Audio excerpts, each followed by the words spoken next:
The law of cosines is used to solve triangles, any triangle. It doesn't have to be a right triangle, it can be any triangle, when you have an SAS situation or an SSS situation.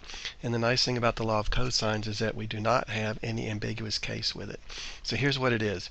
It says that the side A squared is equal to side B squared plus side C squared minus 2BC cosine A. And these are just two other versions of the same formula. So here's how I remember it. Side A, and then you've got angle A over here. And then these two sides are the same as those two sides right there. Okay? So you need to memorize this pattern right here to use the law of cosines. And like I said, we use it for SAS problems and SSS problems. So let's do a couple of examples. Alright, so let's solve the triangle that has side A equal to 8 inches, side B equal to 19, and side C equal to 14. So let's draw a quick triangle here. And I'll let side B be 19, side C be 14, and side A equals 8. Now, according to our labeling system, angle B is opposite side B, angle A is opposite side A, and angle C is opposite side C. And you always want to find the largest angle first so you don't have any ambiguous case. Alright, so that means that we're going to look for angle B, which means we're going to use this form of the law of cosines because that has angle B in it.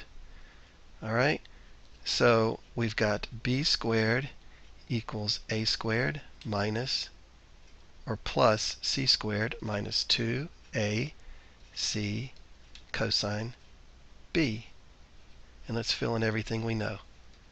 19 squared equals 8 squared plus 14 squared minus 2 times 8 times 14 times the cosine of B.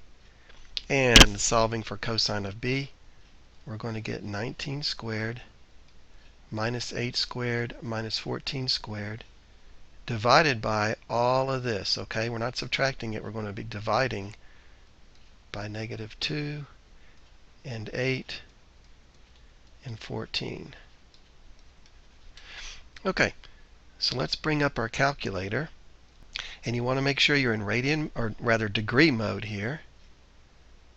And we are.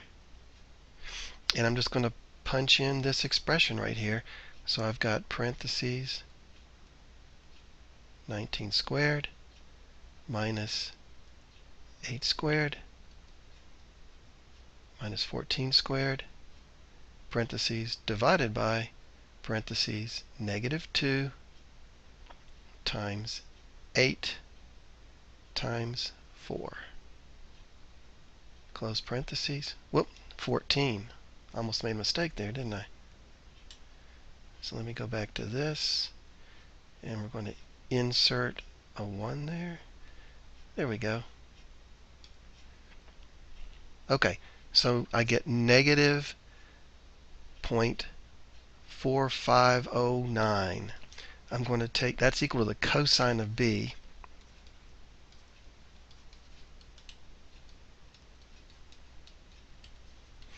So I'm going to take the inverse cosine of that answer, and that'll give me angle B. 116.8. Okay? So, how do I get the other angles? Well, now I can use the law of sines. So I can say that the sine of 116.8 degrees over 19 is equal to the sine of angle C over 14.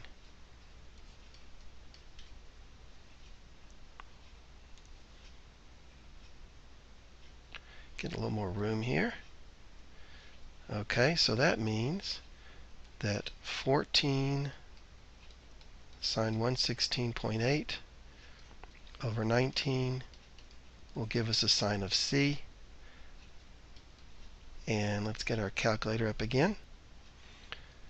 So I'll do 14 sine 116.8 0.8 divided by 19.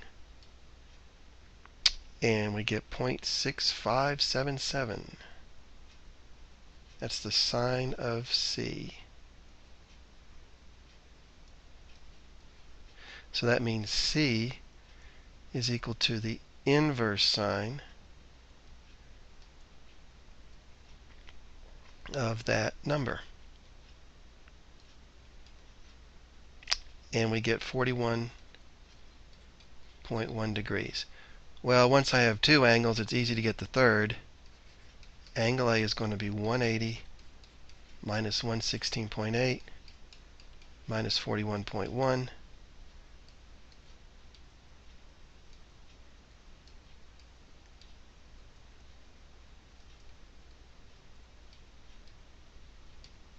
And we get 22.1 for angle A. Okay, let's look at this problem.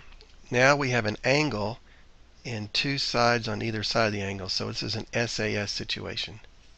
So if I draw this triangle, we'll put angle A up here at 115. Angle B can be over here. Or sorry, side B can be over there, which means angle B is down here. And side C is over here, which puts angle C over here.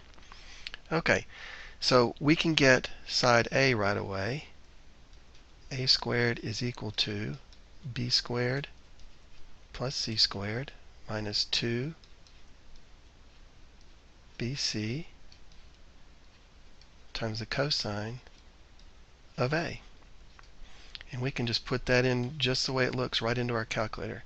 So I'm going to go 15 squared plus 10 squared minus 2 times 10 times 15 times the cosine of 115.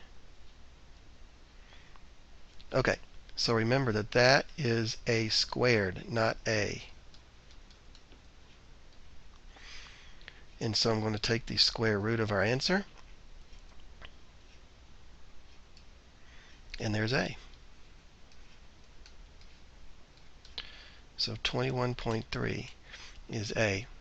Now I can use the law of sines to get angle B. Sine of 115 over 21.3 will equal the sine of angle B over 15. So I'm going to go 15 sine 115 divided by 21.3. So we get that the sine of B is 0.6382, and I do the inverse sine of that answer, and we get that angle B is 39.7 degrees. Once again, now that I have two angles, I can get the third angle simply by subtracting from 180. So angle C is 180 minus 115 minus 39.7.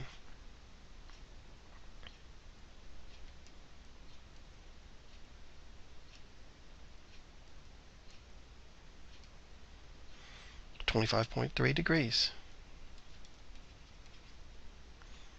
Okay, so those are the two cases when you can use the law of cosines. Now, the last thing we're going to talk about here is a different way of doing area. And the cool thing about this is that you don't have to have the height. All you need to have is all three sides. So the area of a triangle, where you know all three sides, is the square root of s times s minus a times s minus b times s minus c. So what the heck is s? Well, s is half the perimeter. Okay? So we're going to find the lengths of the sides of a triangular parcel of land, and the sides are 200, 500, and 600. That means that s is equal to 200 plus 500 plus 600 over 2. So that's 1300 over 2, which is 650.